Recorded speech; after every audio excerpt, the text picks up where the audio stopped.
A Wrinkle in Time by Madeleine L'Engle, Chapter 1, Mrs. Whatsit. It was a dark and stormy night. In her attic bedroom, Margaret Murray, wrapped in an old patchwork quilt, sat on the foot of her bed and watched the trees tossing in the frenzied lashing of the wind. Behind the trees, clouds scudded frantically across the sky. Every few moments, the moon ripped through them, creating wraith-like shadows that raced along the ground. The house shook. Wrapped in her quilt, Meg shook. She wasn't usually afraid of weather. It's not just the weather, she thought. It's the weather on top of everything else. On top of me. On top of Meg Murray doing everything wrong. School. School was all wrong. She'd been dropped down to the lowest section in her grade. That morning, one of her teachers had said crossly, "Really, Meg, I don't understand how a child with parents as brilliant as yours are supposed to be can be such a poor student. If you don't manage to do a little better, you'll have to stay back next year." During lunch, she'd roughhoused a little to try to make herself feel better, and one of the girls said scornfully, "After all, Meg, we aren't grammar school kids anymore. Why do you always act like such a baby?" And on the way home from school, walking up the road with her arms full of books, one of the boys had said something about her dumb baby brother. At this, she'd thrown the books on the side of the road and tackled him with every ounce of strength she had, and arrived home with her blouse torn and a big bruise under one eye. Sandy and Denny's, her 10-year-old twin brothers, who got home from school an hour earlier than she did, were disgusted. "Let us do the fighting when it's necessary," they told her. A delinquent. That's what I am, she thought grimly. That's what they'll be saying next. Not mother, but them, everybody else. I wish father... But it was still not possible to think about her father without the danger of tears. Only her mother could talk about him in a natural way, saying, "When your father gets back..." Gets back from where? And when? Surely her mother must know what people are saying. Must be aware of the smugly vicious gossip. Surely it must hurt her as it did Meg. But if it did, she gave no outward sign. Nothing ruffled the serenity of her expression. Why can't I hide it too? Meg thought. Why do I always have to show everything? The window rattled madly in the wind, and she pulled the quilt close about her. Curled up on one of her pillows, a gray fluff of kitten yawned, showing its pink tongue, tucked its head under again, and went back to sleep. Everybody was asleep. Everybody except Meg. Even Charles Wallace, the dumb baby brother, who had an uncanny way of knowing when she was awake and unhappy, and who would come so many nights tiptoeing up the attic stairs to her. Even Charles Wallace was asleep. How could they sleep? All day on the radio there had been hurricane warnings. How could they leave her up in the attic in the rickety brass bed, knowing that the roof might be blown off the house, and she tossed out the window into the wild night sky to land who knows where? Her shivering grew uncontrollable. "You asked to have the attic bedroom," she told herself savagely. "Mother let you have it because you're the oldest. It's a privilege, not a punishment." "Not during a hurricane, it isn't a privilege," she said aloud. She tossed the quilt down on the foot of the bed and stood up. The kitten stretched luxuriously and looked up at her with huge, innocent eyes. "Go back to sleep," Meg said. "Just be glad you're a kitten and not a monster like me." She looked at herself in the wardrobe mirror and made a horrible face, bearing a mouthful of teeth covered with braces. Automatically, she pushed her glasses into position, ran her fingers through her mouse-brown hair so that it stood wildly on end, and let out a sigh almost as noisy as the wind. The wide wooden floorboards were cold against her feet. Wind blew in the crevices about the window frame in spite of the protection the storm sash was supposed to offer. She could hear wind howling in the chimneys. From all the way downstairs, she could hear Fortinbras, the big black dog, starting to bark. He must be frightened too. What was he barking at? Fortinbras never barked without reason. Suddenly she remembered that when she had gone to the post office to pick up the mail, she'd heard about a tramp who was supposed to have stolen 12 sheets from Mrs. Buncombe, the constable's wife. They hadn't caught him, and maybe he was heading for the Murray's house right now. Isolated on a back road as it was, and this time maybe he'd be after more than sheets. Meg hadn't paid much attention to the talk about the tramp at the time because the postmistress, with a sugary smile, had asked if she'd heard from her father lately. She left her little room and made her way through the shadows of the main attic, bumping against the ping-pong table. "Now I'll have a bruise on my hip on top of everything else," she thought. Next, she walked into her old doll's house, Charles Wallace's rocking horse, the twins' electric trains, Why must everything happen to me? She demanded of a large teddy bear. At the foot of the attic stairs, she stood still and listened. Not a sound from Charles Wallace's room on the right. On the left, in her parents' room, not a rustle from her mother sleeping alone in the great double bed.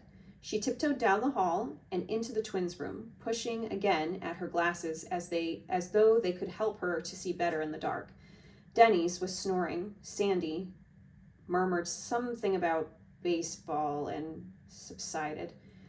The twins didn't have any problems. They weren't great students, but they weren't bad ones either. They were perfectly content with a succession of B's and an occasional A or C. They were strong and fast runners and good at games, and when cracks were made about anybody in the Murray family, they weren't made about Sandy and Denny's. She left the twins' room and went on downstairs, avoiding the creaking seventh step. Fortinbras had stopped barking. It wasn't the tramp this time, then. Fort would go on barking if anybody was around. But suppose the tramp does come. Suppose he has a knife. Nobody lives near enough to hear. If we screamed and screamed and screamed, nobody'd care anyhow. I'll make myself some cocoa, she decided. That'll cheer me up. And if the roof blows off, at least I won't go off with it. In the kitchen, a light was already on, and Charles Wallace was sitting at the table drinking milk and eating bread and jam. He looked very small and vulnerable, sitting there alone in the big old-fashioned kitchen.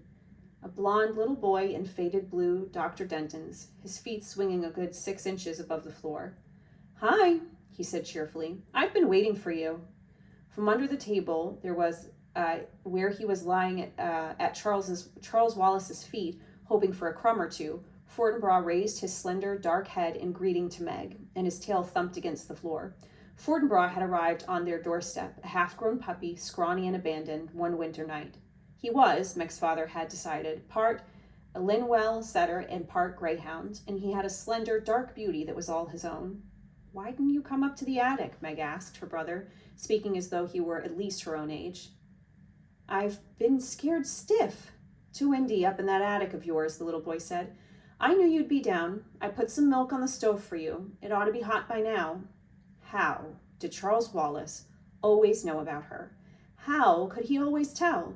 He never knew or seemed to care what Denny's or Sandy were thinking. It was his mother's mind and Meg's that he probed with frightening accuracy. Was it because people were a little afraid of him that they whispered about the Murray's youngest child, who was rumored to be not quite bright? I've heard that clever people often have subnormal children, Meg had once overheard. The two boys seemed to be nice, regular children, but that unattractive girl and that baby boy certainly aren't all there. It was true that Charles Wallace seldom spoke when anybody was around, so that many people thought he'd never learned to talk. And it was true that he hadn't talked at all until he was almost 4. Meg would turn white with fury when people looked at him and clucked, shaking their heads sadly. Don't worry about Charles Wallace, Meg, her father had once told her. Meg remembered it very clearly because it was shortly before he went away. There's nothing the matter with his mind. He just does things in his own way and in his own time. I don't want him to grow up to be dumb like me, Meg had said. Oh, my darling, you're not dumb, her father answered. You're like Charles Wallace. Your development has to go at its own pace. It just doesn't happen to be the usual pace. How do you know? Meg had demanded. How do you know I'm not dumb? Isn't it just because you love me? I love you, but that's not what tells me. Mother and I've given you a number of tests, you know. Yes, that was true. Meg had realized that some of the games her parents played with her were tests of some kind, and that there had been more for her and Charles Wallace than for the twins. IQ tests, you mean? Yes, some of them. Is my IQ okay? More than okay. What is it? That I'm not going to tell you. But it assures me that both you and Charles Wallace will be able to do pretty much whatever you like when you grow up to yourselves. You just wait till Charles Wallace starts to talk. You'll see. How right he had been about that, though he himself had left before Charles Wallace began to speak, suddenly, with none of the usual baby preliminaries, using entire sentences. How proud he would have been. You'd better check the milk, Charles Wallace said to Meg now, his dictation clearer and cleaner than that of most 5-year-olds. You know you don't like it when it gets a skin on top. You put in more than twice enough milk, Meg peered into the saucepan. Charles Wallace nodded serenely. I thought Mother might like some. I might like what? A voice said. And there was their mother standing in the doorway. Coco, Charles Wallace said, would you like a liverwurst and cream cheese sandwich? I'll be happy to make you one. That would be lovely, Mrs. Murray said, but I can make it myself if you're busy. No trouble at all. Charles Wallace slid down from his chair and trotted over to the refrigerator. His pajama feet padded softly as a kitten's. How about you, Meg? He asked. Sandwich? Yes, please, she said, but not liverwurst. Do we have any tomatoes? Charles Wallace peered into the crisper. One. All right if I use it on Meg, Mother. To what better use could it be put? Mrs. Murray smiled. But not so loud, please, Charles. That is, unless you want the twins downstairs, too. Let's be exclusive, Charles Wallace said. That's my new word for the day. Impressive, isn't it? Prodigious, Mrs. Murray said. Meg, come let me look at that bruise. Meg knelt at her mother's feet. The warmth and light of the kitchen had relaxed her so that her attic fears were gone. The cocoa steamed fragrantly in the saucepan. Geraniums bloomed on the windowsills, and there was a bouquet of tiny yellow chrysanthemums in the center of the table.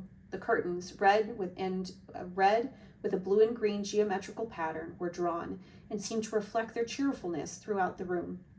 The furnace purred like a great sleepy animal. The lights glowed with steady radiance. Outside, alone in the dark, the wind still battered against the house, but the angry power that had frightened Meg while she was alone in the attic was subdued by the familiar comfort of the kitchen. Underneath Mrs. Murray's chair, Fortinbras let out a contented sigh. Mrs. Murray gently touched Meg's bruised cheek. Meg looked up at her, half in loving admiration, half in sullen resentment. It was not an advantage to have a mother who was a scientist and a beauty as well. Mrs. Murray's flaming red hair, creamy skin, and violet eyes with long dark lashes seemed even more spectacular in comparison with Meg's outrageous plainness. Meg's hair had been passable as long as she wore it tidily in braids. When she went into high school, it was cut, and now she and her mother struggled with putting it up. But one side would come out curly and the other straight, so that she looked even plainer than before. You don't know the meaning of moderation, do you, my darling? Mrs. Murray asked. A happy medium is something I wonder if you'll ever learn. That's a nasty bruise the Henderson boy gave you. By the way, shortly after you'd gone to bed, his mother called up to complain about how badly you'd hurt him. I told her that since he's a year older and at least 25 pounds heavier than you are, I thought I was the one who ought to be doing the complaining, but she seemed to think it was all your fault. I suppose that depends on how you look at it, Meg said. Usually, no matter what happens, people think it's my fault, even if I've nothing to do with it at all. But I'm sorry I tried to fight him. It's just been an awful week, and I'm full of bad feeling. Mrs. Murray stroked Meg's shaggy head. Do you know why? I hate being an oddball, Meg said. It's hard on Sandy and Denny's, too. I don't know if they're really like everybody else or if they're just able to pretend they are. I try to pretend, but it isn't any help. You are much too straightforward to be able to pretend to be what you aren't, Mrs. Murray said. I'm sorry, Meglet. Maybe if Father were here and he could help you, but I don't think I can do anything till you've managed to plow through some more time. Then things will be easier for you, but that isn't much help right now, is it? Maybe if I weren't so repulsive looking. Maybe if I were pretty like you. Mother's not a bit pretty. She's beautiful, Charles Wallace announced, slicing liverwurst. Therefore, I bet she was awful at your age. How right you are, Mrs. Murray said. Just give yourself time, Meg. Lettuce on your sandwich, Mother? Charles Wallace asked. No, thanks. He cut the sandwich into sections, put it on a plate, and set it in front of his mother. Yours will be along in just a minute, Meg. I think I'll talk to Mrs. Whatsit about you. Who's Mrs. Whatsit? Meg asked. I think I want to be exclusive about her for a while, Charles Wallace said. Onion salt? Yes, please. What's Mrs. Whatsit stand for? Mrs. Murray asked. That's her name, Charles Wallace answered. You know, the old shingled house back in the woods that the kids won't go near because they say it's haunted? That's where they live. They? Mrs. Whatsit and her two friends. I was out with Fortinbras a couple of days ago. You and the twins were at school, Meg. We liked to walk in the woods, and suddenly he took off after a squirrel, and I took off after him, and we ended up by the haunted house, so I met them by accident, as you might say. But nobody lives there. Meg said. Mrs. Whatsit and her friends do. They're very enjoyable. Why didn't you tell me about it before? Mrs. Murray asked. And you know you're not supposed to go off our property without permission, Charles. I know, Charles said. That's one reason I didn't tell you. I just rushed off after Fortinbras without thinking, and then I decided, well, I'd better save them for an emergency anyhow. A gust of wind took the house and shook it, and suddenly the rain began to lash against the windows. I don't think I like this wind, Meg said nervously. We'll lose some shingles off the roof, that's certain, Mrs. Murray said, but this house has stood for almost 200 years, and I think it will last a little longer. Meg, there's been many a high wind up on this hill. But this is a hurricane, Meg wailed. The radio kept saying it was a hurricane. It's October, Mrs. Murray told her. There have been storms in October before.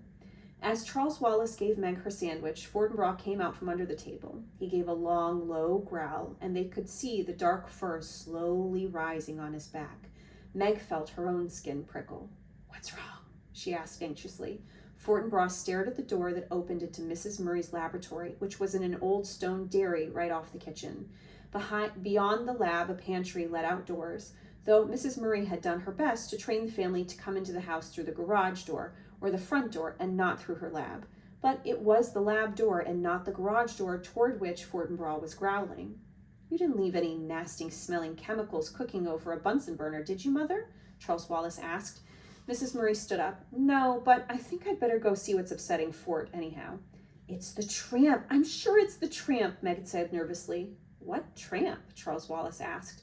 They were saying at the post office this afternoon that a tramp stole all Mrs. Buncombe's sheets. We'd better sit on the pillowcases then, Mrs. Murray said lightly. I don't think even a tramp would be out on a night like this, Meg. But that's probably why he is out, Meg wailed, trying to find a place not to be out. In which case, I'll offer him the barn till morning. Mrs. Murray went briskly to the door. I'll go with you. Meg's voice was shrill. No, Meg, you stay with Charles and eat your sandwich. Eat! Meg exclaimed as Mrs. Murray went out through the lab. How does she expect me to eat? Mother can take care of herself, Charles said. Physically, that is. But he sat in his father's chair at the table and his legs kicked at the rungs, and Charles Wallace, unlike most small children, had the ability to sit still. After a few moments that seemed like forever to Meg, Mrs. Murray came back in, holding the door open for... Was it the tramp? It seemed small for Meg's idea of a tramp. The age or sex was impossible to tell, for it was completely bundled up in clothes. Several scarves of assorted colors were tied about the head, and a man's felt hat perched atop. A shocking pink stole was knotted about a rough overcoat, and black rubber boots covered the feet. Mrs. Whatsit? Charles said suspiciously. What are you doing here? And at this time of night, too? Now, don't you be worried, honey. A voice emerged from among a turned-up coat collar, stole, scarves, and hat, a voice like an unoiled gate, but somehow not unpleasant. Mrs. Whatsit says she lost her way, Mrs. Murray said. Would you care for some hot cocoa, Mrs. Whatsit? Charmed, I'm sure, Mrs. Whatsit answered, taking off the hat and the stole. It isn't so much that I lost my way as that I got blown off course, and when I realized that I was at little Charles Wallace's house, I thought I'd just come in and rest a bit before proceeding on my way. How did you know this was Charles Wallace's house? Meg asked. By the smell. Mrs. Whatsit untied a blue and green paisley scarf, a red and yellow flowered print, a gold liberty print, a red and black bandana.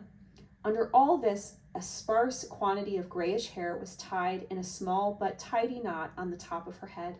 Her eyes were bright, her nose a round, soft blob, her mouth puckered like an autumn apple. My, but it's lovely and warm in here, she said.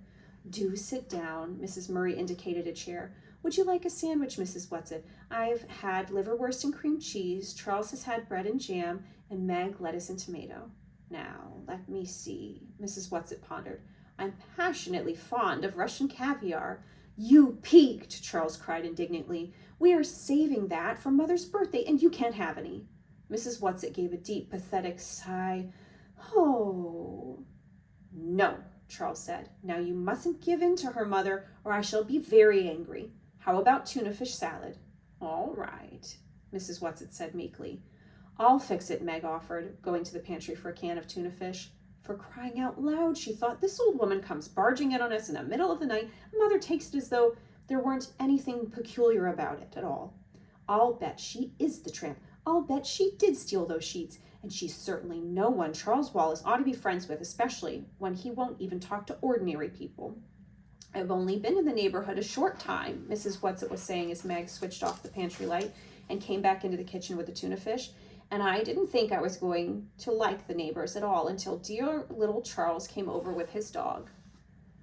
Mrs. Whatsit, Charles Wallace demanded severely, why did you take Mrs. Buncombe's sheets? Well, I needed them, Charles dear. You must return them at once. But Charles dear, I can't. I've used them. It was very wrong of you, Charles Wallace scolded. If you needed sheets that badly, you should have asked me. Mrs. Whatsit shook her head and clucked. You can't spare any sheets. Mrs. Buncombe can. Meg cut up some celery and mixed it in with the tuna. After a moment's hesitation, she opened the refrigerator door and brought out a jar of little sweet pickles. Though why I'm doing it for her, I don't know, she thought as she cut them up. I don't trust her one bit. Tell your sister I'm all right, Mrs. Whatsit said to Charles. Tell her my intentions are good. The road to hell is paved with good intentions, Charles intoned. My, but isn't he cunning? Mrs. Whatsit beamed at him fondly. It's lucky he has someone to understand him.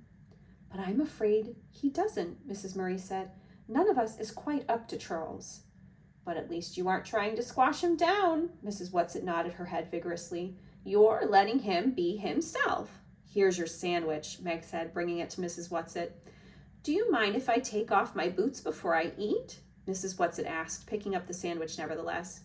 Listen. She moved her feet up and down in her boots, and they could hear water squelching. My toes are ever so damp. The trouble is that these boots are a mite too tight for me, and I never can take them off by myself. I'll help you, Charles offered. Not you. You're not strong enough. I'll help. Mrs. Murray squatted at Mrs. Whatsit's feet, yanking on one slick boot. When the boot came off, it came suddenly. Mrs. Murray sat down with a thump. Mrs. Whatsit went tumbling backward with the chair onto the floor, sandwich held high in one old claw. Water poured out of the boot and ran over the floor and the big braided rug. Oh, dearie me, Mrs. Whatsit said, lying on her back in the overturned chair, her feet in the air, one in a red and white striped sock, the other still booted. Mrs. Murray got to her feet. Are you all right, Mrs. Whatsit? If you have some liniment, I'll put it on my dignity, Mrs. Whatsit said, still supine.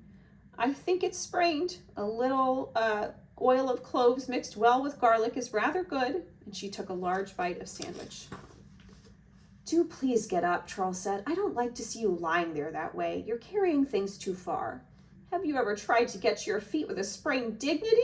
But Mrs. Whatsit scrambled up, righted the chair, and then sat back down on the floor. The booted foot stuck out in front of her and took another bite. She moved with great agility for such an old woman. At least Meg was reasonably sure that she was an old woman, and a very old woman at that. Mrs. Whatsit, her mouth full, ordered Mrs. Murray, Now, pull while I'm already down. Quite calmly, as though this old woman and her boots were nothing out of the ordinary, Mrs. Murray pulled until the second boot relinquished the foot. The foot was covered with a blue and gray argyle sock, and Mrs. Whatsit sat there, wriggling her toes, contentedly finishing her sandwich before scrambling to her feet. Ah, she said, that's ever so much better, and took both boots and shook them out over the sink. My stomach is full, and I'm warm inside and out, and it's time I went home. Do you think you better stay till morning? Mrs. Murray asked. Oh, thank you, dearie, but there's so much to do. I just can't waste time sitting around frivoling. It's much too wild a night to travel in. Wild nights are my glory, Mrs. Whatsit said. I just got caught in a downdraft and blown off course. Well, at least stay till your socks are dry. Wet socks don't bother me. I just didn't like the water squishing around in my boots. Now don't worry about me, lamb. Lamb was not a word one would ordinarily think of calling Mrs. Murray. I shall just sit down for a moment and pop on my boots, and then I'll be on my way. Speaking of ways, pet, by the way, there is such a thing as a tesseract. Mrs. Murray went very white, and with one hand reached backward and clutched at a chair for support. Her voice trembled. What did you say? Mrs. Whatsit tugged at her second boot. I said, she grunted, shoving her foot down in, there is, shove, such a thing, shove, as a tesseract. Her foot went down into the boot, and grabbing shawls, scarves, and hat, she hustled out the door. Mrs. Murray stayed very still, making no move to help the old woman. As the door opened, Fortinbras streaked in, panting, wet, and shiny as a seal. He looked at Mrs. Murray and whined. The door slammed. "Mother, what's the matter?" Meg cried. "What did she say? What is it?" "The tesseract," Mrs. Murray whispered. What did she mean? How could she have known?"